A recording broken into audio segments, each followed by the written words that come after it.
Seeds of Wisdom RV and Economics Updates Wednesday morning the 5th of November 25. Listen to the full version on the official dinarreport.com website and become our supporter on Patreon. Good morning Dinar recaps. FINANCE. IMF warns of systemic strain. Early signals of a monetary realignment, mounting debt, overvalued assets, and policy fatigue point to the quiet re-engineering of global finance. The International Monetary Fund's October 2025 Global Financial Stability Report has quietly set off alarm bells across policy circles. Beneath its restrained tone, the IMF outlines a world financial system that is structurally fragile and increasingly dependent on non-bank financing, just as sovereign debt and liquidity pressures mount worldwide. Key points: systemic risk is rising, stretched asset valuations, and tightening global liquidity are leaving major economies vulnerable. Sovereign bond stress is building as refinancing costs grow, particularly in emerging markets. Non-bank financial institutions, NBFIs, now handle a growing share of global credit flows, often outside regulatory reach.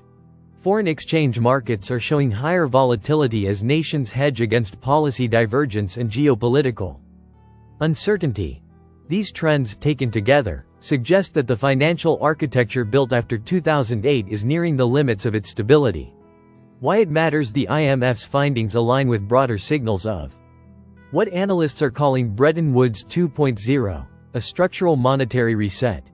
As public debt soars and confidence in fiat systems erodes, central banks are reassessing the very foundation of liquidity, collateral, and cross-border settlement.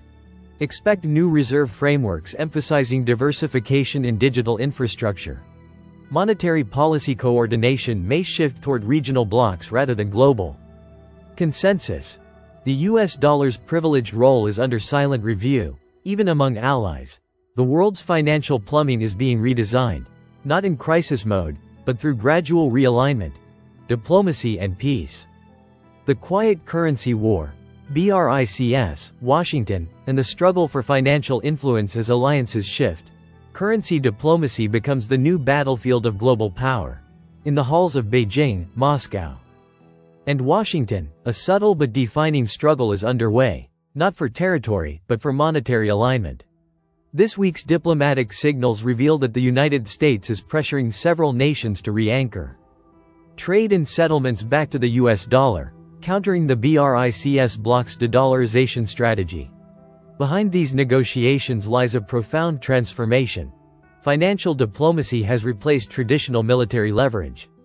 Key developments: Washington's renewed dollar diplomacy now targets 8 emerging economies to sustain dollar liquidity and influence. China and Russia, through the BRICS New Development Bank, are promoting local currency settlements and cross-border systems outside SWIFT.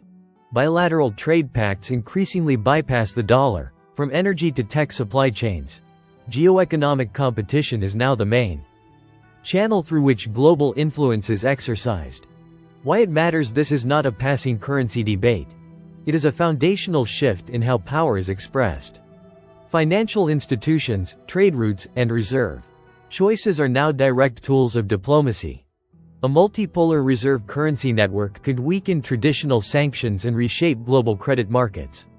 Countries aligning with BRICS structures may gain autonomy from US-centric systems, but face transition risk and liquidity gaps. If de-dollarization accelerates, global governance frameworks, IMF, BIS, SWIFT, will need to adapt to multi-standard interoperability. The old world of finance serving diplomacy is gone. In its place, diplomacy now serves finance, and the contest for global monetary leadership has begun. Markets, fear and flow. Why investors are fleeing to safety as regimes shift. Volatility and uncertainty are redefining the risk map of global markets. From Wall Street to Singapore, investors are quietly repositioning. Safe haven assets are rising. Volatility is back, and liquidity flows are moving from growth to defense. The trigger? A convergence of monetary stress, political uncertainty, and systemic fatigue, the key ingredients of regime transition. As the US dollar climbs to a 2-month high, and gold continues to outperform expectations, the markets are sending a clear message. The post-2008 playbook no longer fits.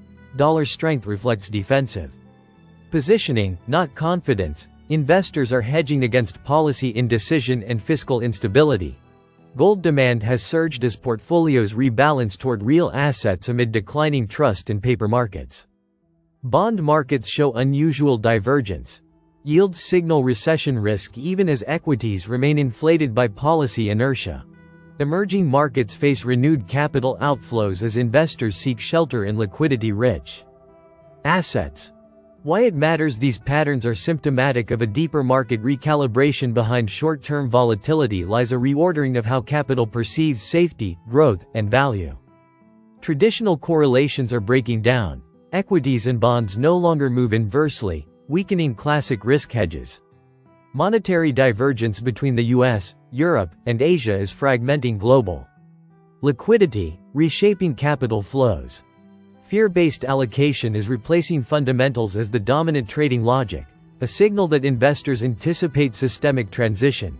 In essence, markets are pricing in the end of an era, not a crisis event, but a shift in the global financial operating system. Dollar climbs to two-month high as US shutdown deepens and global uncertainty grows. Modern diplomacy.eu. What happens when the gold bubble finally bursts? Modern diplomacy.eu metals. Gold's return to power. What central banks are really signaling behind the rally in gold lies a quiet reconfiguration of global trust and reserve policy. For decades, gold was dismissed as an anachronism, a relic of the pre-digital era. Yet in 2025, it's back at the center of global finance. Central banks from Beijing to Riyadh have been accumulating gold at record pace, signaling a strategic diversification away from traditional reserve currencies.